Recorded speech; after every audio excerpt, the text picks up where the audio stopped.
Jadi gini, saya jelasin Mas Anjar nih.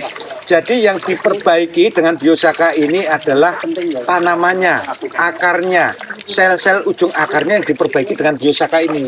Ini bukan memperbaiki input pupuk kimianya tidak, tapi memperbaiki pertanamannya sehingga kena signaling lebih responsif karena dikasih elisitor ini.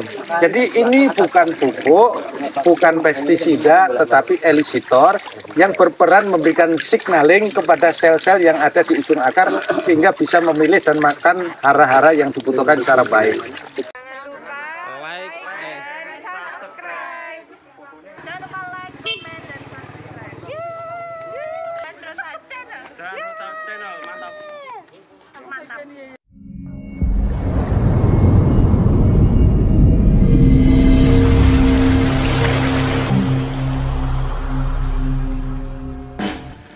Oke mitra tani semua, sebelum video ini berlanjut jangan lupa klik like and subscribe.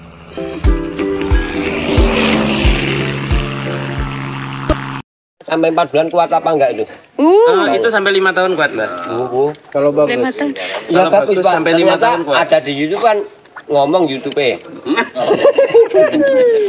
YouTube-e ngomong ya, Pak? Nek ora campur nek banyu niku ora bening ijo, tetap campur terus itu jangan jadi yang bagus begitu. Betul. Ternyata begitu terus berarti bagus. Kita aplikasikan nyemprot orang-orang mau dong lihat. Mbak sini Mbak bantu milih rumput Mbak. Ayo Mbak. Mbak saya tahu ciri-cirinya yang bagus gimana. Yang bagus itu nggak kena penyakit. Itulah yang bagus. Rumput yang nggak kena penyakit itu yang saya bikin. Gitu. Contohnya kayak mana Mbak? Ini kan baru satu jenis, Mbak. Bikin berapa jenis? Nih ada 1, 2, 3. Oh, udah. 5. Kita 5. Ada yang pilih, Mbak. Oh, udah itu. 2, 3, 4, 5-nya mana? 5 ini? Bukan. Ini udah kok. 1, 2, 3, 4, 5. Rumputnya sing beda kok. Itu ngono kembangin itu beda. Bang Asar bisa sampai dijelaskan dong Bang sama yang di Sukoharjo.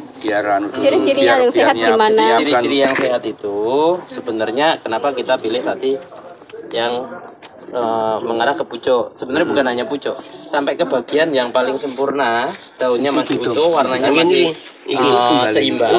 Itu yang kita ambil. Misalnya ada 5 daun dari pucuk ke bawah, itu masih seger, nggak ada bercak-bercak. Itu yang kita ambil. Jadi nggak dicabut sampai akar-akarnya. Nah, selama ini kan penelitian sudah banyak ya, sumber-sumber juga udah banyak. Kalau hormonnya di atas di daun yang muda sampai kinerjanya fotosintesis di daun yang ini kan banyak. Nah kita sebenarnya bukan ngambil hormonnya karena persentasinya kalau di lab hasil lab menunjukkan ini tidak memenuhi syarat-syaratnya. Nah tapi kita harapkan dengan melakukan memilih bahan yang sempurna ini, itu sifatnya dari sini bisa menular ke tanaman budidaya. Jadi harapannya itu sebenarnya, bukan kandungannya. Jadi kalau selama ini teman-teman petani itu kan mencari tanaman yang kandungan N-nya tinggi, fosfatnya tinggi, kaliumnya tinggi mana-mana, jadi susah nyarinya. Nah, kalau ini acuannya saya begini. Ketika melihat musim, apapun musimnya, rumput kok selalu bisa tumbuh bagus. Nah, kadang-kadang ada rumput yang kanan kirinya dimakan hama banyak, kok ada beberapa rumput yang tidak dimakan sama sekali. Nah, itu yang saya pilih. Nah, sebenarnya karena ini penasaran awalnya, ini kok apik, harusnya tanaman itu bisa seperti ini gitu loh. Jadi waktu kita belum ngerti kalau ini elisitor. Nah, kita taunya ini rumput bagus pasti kandungannya banyak itu. Nah, akhirnya meskipun hanya sedikit kita semprot dengan dosis yang banyak nggak bisa. Sampai akhirnya ketemu 50-40 mili itu untuk padi dan jagung. Cuma 40 mili? Iya, 40 mili, 50 mili. Nah, satu gelas itu kalau nyemprotnya nganggut, nggak diulang-ulang itu nggak apa-apa. Tapi Mbah, nanti kalau dosisnya 50 mili, terus satu tangki bisa jadi 2000 meter itu jauh lebih bagus Pak. 1.000 kan 2.000 ya bisa. Harusnya 2000 sampai 2500. Bisa. 1 hektar hanya Tekniknya cukup 4 panjang. tangki. Ya, tekniknya benar. panjang. Itu jauh lebih bagus Pak. Ya, nanti. ya, kalau bagus itu aku pakai itu. Jadi 1 hektar cuma 4 tangki setengah jam selesai. Betul. Aku nek nyemprot ya berono kuwi. 4.000 meter 2 tangki kok. Oh 5.000 meter 2.000 meter 4.000 meter 2 2 tangki. Oh iya benar. 4.000 meter 2 tangki biasa kok. Sekarang kita mau rekam mas. Nah ini banyak. Berapa orang yang mau buat? Kasih air tuh, ember. Embernya ada berapa? Jadi nggak di pinter-pinter enggak. Ini pelan. Nah, ini dilonggarkan langsung diaduk. Kenapa harus diaduk? 1 kali pencetan ini kita berasumsi ada bahan kimia yang keluar, itu yang kita aduk rata dengan larutan. Jadi begitu sih prosesnya, sangat mudah. Itu sampai nanti pada titik homogen. Ketika sudah homogen, disimpan, bisa langsung dipakai dan bisa disimpan dalam waktu 5 tahun. Tidak keluar gas, tidak berubah warna. Berarti disimpan di tempat tertutup, Bejana tertutup. Diwajahi botol kita aja udah cukup. Itu sudah nggak akan roboh, nggak terfermentasi. Posisi lurus gini aja mas, nggak usah di Iya, gini aja. Ini ditekuk kan nggak apa-apa. ditekuk saja. Ini Pak, bentar. Jadi gini, tahan dulu, angkat dulu Bapak. Jadi digerak, saya tekuk, angkat dulu. Nah ini diambil, digerak, 1 kali gerak, 1 kali aduk. Bentar, saya ini Pak. Bentar, terus diaduk. 1 kali remetan, 1 kali adukan. Adukannya berlawanan jarum jam. Kelihatan Pak. Jadi yang megang tangan kiri, yang tangan kanan mengaduk gini. Ini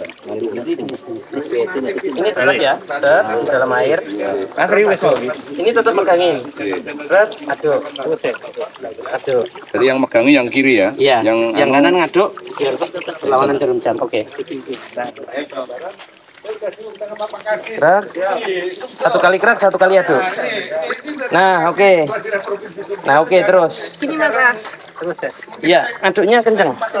Nah, pas ngeremet di dalam air, ditekan ke bawah. Nah, Pak Heri cepet banget loh. Nah, udah berubah warna.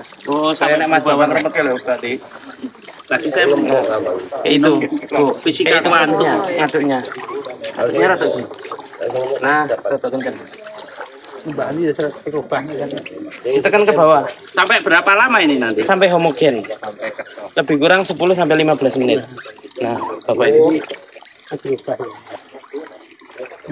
Mbak Tuti cik bening wae Mbak Tuti. Laporan baik. bahannya sama semua loh ya. Tapi biasanya 5-5-nya nanti warnanya berbeda semua. Meskipun bahannya sama. Jadi tangannya bisa. Nah, yang asumsinya kita bukan karena ini ya. Kita mungkin sekarang lagi nganalisis kenapa bisa berbeda itu. Mungkin bahan kimia yang pada saat kita remet, yang keluar lebih dulu itu mempengaruhi warna. Atau yang keluar di tengah-tengah itu nanti mempengaruhi warna. Kalau jenis rumputnya Bebas, pokoknya rumput sehat. Mbak Yosa kok kan hijau, itu kok Nah, pas ngeremet Mbak Yosa sering di luar. Jadi pas ngeremet itu benar-benar masuk di dalam air. Jadi bawa enak, keduren. ini kesannya kotor ya mas ya? Kesannya kotor. Nanti bagus. Semua bisa jadi dengan warna yang berbeda-beda pula, tapi homogen. Ini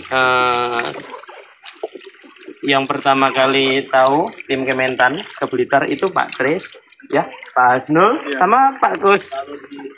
Itu yang paling harus tidak boleh dilanggar itu pengabutan. Pengabutan. Jangan nyentuh daun maksudnya. Jadi semakin kecil kabutnya semakin baik hasilnya. Ya. Meluk. Semakin Jadi, anginnya kencang semakin baik. Terus untuk dosis itu untuk padi jagung yang paling banyak itu 50 mili terbanyak padi jagung itu sudah cukup. Per tangki 15 liter. 50 mili. 50 mili untuk 15 liter air. Ya. Satu tangki ya itu bisa untuk 2.500 meter. Jadi 1 hektar hanya butuh 4 tangki. Paling banyak itu. Kalau bisa 3 tangki itu jauh lebih bagus. 3 tangki. mili tadi untuk 2000 meter gitu. Iya. Aplikasinya berapa kali? Aplikasinya Satu musim. interval Tanaman satu pertama. musim itu jaraknya dimulai dari umur 7 hari, 10 sampai 15 hari. Terus aplikasinya hanya 7 kali semprot Selama satu musim. selama satu musim. Sampai menjelang Sampai panen habis atau sampai habis keluar malai semua, total bunga kering penyemprotan terakhir. Sekitar umur 55 ya Mas ya? Sekitar umur 65. 65. Iya. 5 hari itu terakhir. Jadi sekitaran 7 kali. Iya. 7 kali. 1 hektar sekali aplikasi 4 tangki. Per tangkinya diisi 50-40 mili. Nah, ramuan biosaka ke situ. Kalau awal Mas, masih Waktunya, perlu Mas Ansar, waktu nyemprot Waktu pagi siang nyemprotnya sore. bebas, pagi, siang, sore, malam Bebas. boleh kalau nggak Malam siang. boleh, kalau Ya, nah, nggak kejeblok terus jatuh. semakin banyak angin itu semakin bagus. Ya, makanya kita sering nyemprotnya itu di jam 2 ke atas. Anginnya banyak searah. Jadi nggak nyemplung sawah. Dari pematang aja Dari cukup. pematang cukup. Makanya stiknya dipanjangin. Sambungnya Berapa? sambung.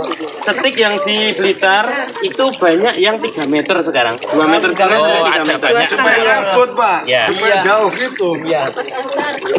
Khusus untuk biosaka loh. Kalau untuk yang lain ya enggak. Kalau gagal semprot, dia overdosis misalnya ya. Biosaka ini kalau dosisnya banyak sekalian segelas gitu ya, itu disemprot basah nggak ngefek, tapi bagus ke tanaman.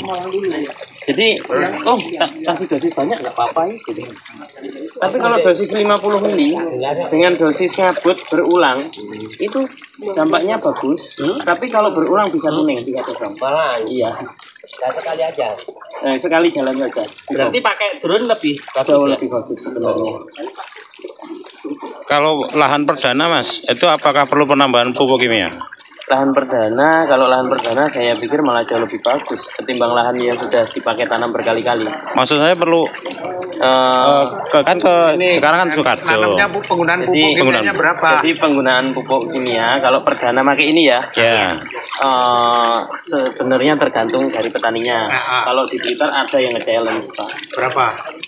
0 pupuk kimia, hanya pakai pupuk serintil. Serintil itu pun nggak digiling, langsung ditebang. Serintil itu kotoran kambing ya? Iya. Kue kambing. Jadi, dan itu hasilnya bagus. Jadi desa Krisik itu yang saya kunjungi bukan? Yang di Kademangan. Kademangan. Terus ada yang pakai 30%. Tapi kalau yang di Jawa Tengah rata-rata berani turunnya 50%. 50% dulu. Masih takut sebenarnya. Padahal nanti hasilnya 10%, 30%, 50% sama. Oh gitu ya. Coba aja. Ujinya kita, Kita coba aja. yang pakai 100% itu dikalahkan penghasilannya yang 50% sama yang 30%. Lah kan ngirit pupuk, Mbak. Malah lebih bagus yang 30%, 50% ketimbang yang 100%. Awalnya gitu itu langsung tidak satu kali betul. Sampai tiba akhirnya nanti memang 0 pupuk kimia ya?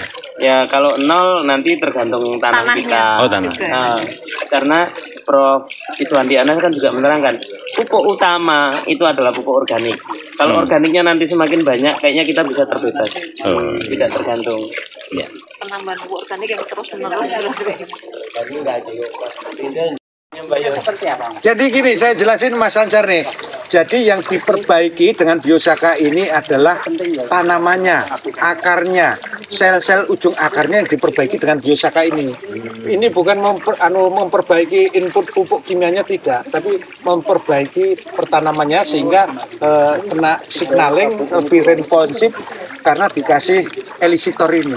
Jadi ini bukan pupuk, bukan pestisida, tetapi elisitor yang berperan memberikan signaling kepada sel-sel yang ada di ujung akar sehingga bisa memilih dan makan hara-hara yang dibutuhkan secara baik.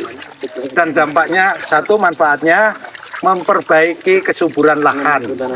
Yang kedua, efisien penggunaan pupuk tadi dijelaskan 10%, 30 sampai 50%. Efisien biaya. Yang berikutnya, hama penyakit terhindar atau berkurang. Yang keempat, udah diuji dan diukur, demplot, ubinan, produksinya lebih tinggi dibanding perlakuan biasa. Habisnya berapa menit? Nah itu yang terjadi dan silakan Homogen dicoba punya jenengan saja.